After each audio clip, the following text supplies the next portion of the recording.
One of the biggest unanswered questions is, what is art?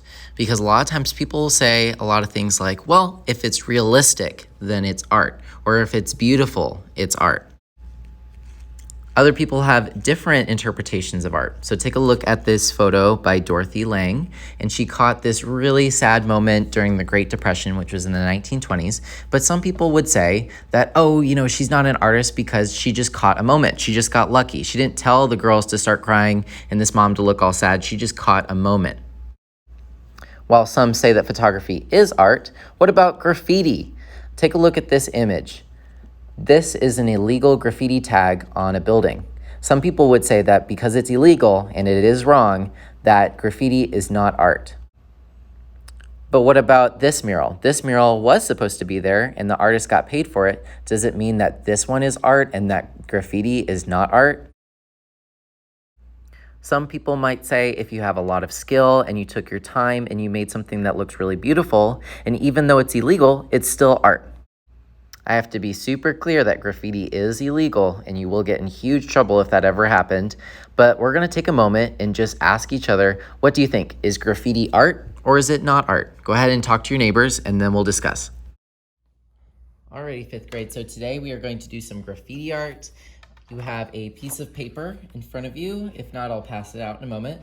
You could do yours tall, but I would highly recommend that you do yours landscape, aka horizontal, because you'll have more room to write your letters for your graffiti name. So you may have a bunch of ideas about how you want to do this. You might be nervous because you don't know how to do graffiti letters. I'm going to show you a tool that will really help you out. But first, I want to make sure that you have your name on it because I don't want you to lose it. Oftentimes, graffiti does not look exactly like letters that we would see in normal life. It's kind of intelligible. You don't even know what it says. But go ahead and write your real name at the bottom corner. I'm gonna write Joseph Boatfield, but y'all call me Mr. Boatfield. And if you could please go ahead and write your class code. If you don't remember your class code, I will pause the video and put it on the board. All right, now we are going to log into the Google Classroom for the first time. I want you to go ahead and open your Chromebooks. If you could go to Google Classroom, that would be perfect. Give us a thumbs up once you're there. This is just for those who do not have Google Classroom. Hopefully you have it by now. Most fifth grade teachers will have at least a couple Google Classrooms for you. Hopefully you have an app somewhere on here for Google Classroom. If you need to download an app on your Launchpad, just press the plus button and download Google Classroom. But we're gonna go ahead and add our classroom. Obviously, I already have it because I'm the one who created it, but you would press the plus button at the top right. Hopefully you see that if you're on Google Classroom. If you see that, give me a thumbs up. All right, we're gonna go ahead and click it. It's gonna say join class for you guys, and then you're gonna need to put in this class code. So I'm going to put this here and then we'll write it on the board just in case that's not enough for you. It's N, and there's no uppercase, lowercase, anything. V, Z, Q, A, F, X. So that is our Google code, and then you would just press join.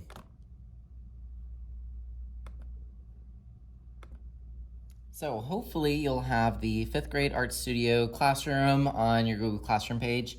I just want you to go to the classroom and give me a thumbs up so I know you're at least here. All right, so where can we find our resources for today? You're gonna look under classwork. You're gonna see week 2, graffiti art. If you click it once, you'll see our 1, 2, 3 for this week. Go ahead and click it and then get nice and big. Give us a thumbs up once you're here. So you're gonna see the graffiti art video we're watching now. You're gonna see where it says generate your graffiti name. If you click that once, it's gonna show a link and then you're gonna click the link. So there's 2 clicks there. So let me do that one more time. It's the little black box, click it once and then click it again to go to the link and you should see some graffiti fonts. What I want you to do now is just go ahead and close your Chromebook. I'm going to show you how you can get this to say your name. So what you see here is some different fonts. There's probably maybe 20, 25 on each page, but there's literally pages and pages and pages of graffiti font. You can choose one you like. If you see something inappropriate on here, please ignore it. Sometimes that happens. I know that you guys are old enough to just ignore it. Like I can go to page 8 and there's even more fonts. There are so many fonts. What I want you to notice about these is sometimes the artist does not make it look like the letters of their name. Because think about that, when you tag your name on a wall, do you want people to know it was you? No, so they kind of do a little bit of like a secret name. You should always have permission before you do graffiti. And that's why we're doing it on paper, so you can actually try it out. Okay, so after searching and searching, I finally found one I like. It's called Degrassi. I don't know why, but I'm going to change this so that it is my name. So please make sure that you're watching because I don't like to go over this a million times.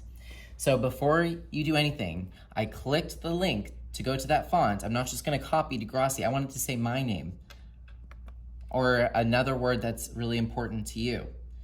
I'm gonna put in Joseph, just because that's my first name, but that's the name I wanna do for this. You're going to put in size large so you can actually see it. And remember, there is a zoom capability. You just kind of use your fingers. I just call it Baby Shark. You can zoom in and out, of course. Submit, and it's going to generate that name for you. And I just zoom in a little bit.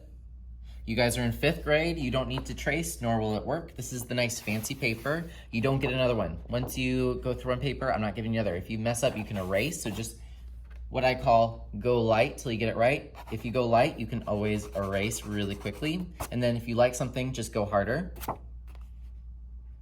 And if that's just too much for you, you can always flip it over and do it on the back. So your goal is to copy this and make it as big as you can on the paper. I don't like itty bitty. I want to see this big. That's the goal. So you, like I said, you can zoom in, make it the size you want, and then start copying. But I do want you to fill this up. Plus, I'm going to ask you to do stuff in the background. So the larger you can do your letters, the less work you have to do to think about the background. Take your time. We're going to plan this out. We're not getting into color today, so there is no need to rush. Okay. So the important part about sketching this out is, remember, it's not permanent, and sometimes things happen. So like I have it pretty much squared away, Joseph. I have this H, but it's kind of awkward. The hard part is going to be judging how many letters you can fit.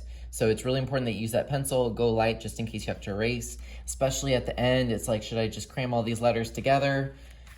But I don't mind coming around and kind of helping you at least space out your letters before you start, which means is I can kind of say, oh, you can probably fit 4 letters this big size, or maybe you need to size it down a little bit. I'm worried it's going to get cut off. You can do a nickname for this if that's shorter and easier for you.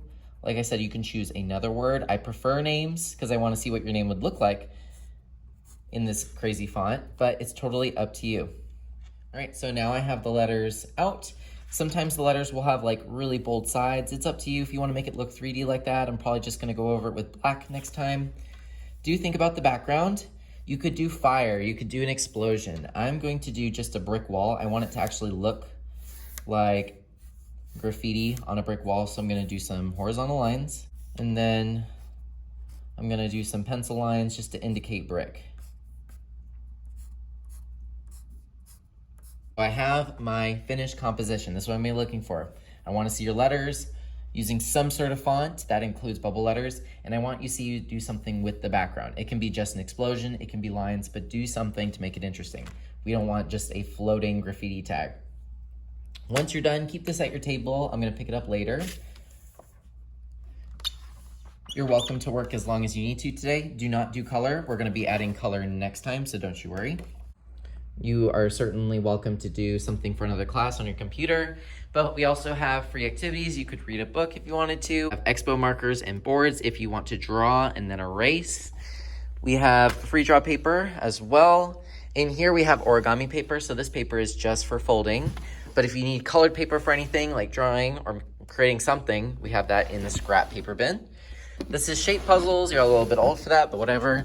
We have texture plates down here if you just want to try those out. We have connector cubes, and we also have blocks. If you're going to use these, just please use them on the carpet because they can get really loud, and if they're on a soft surface, they're not as loud.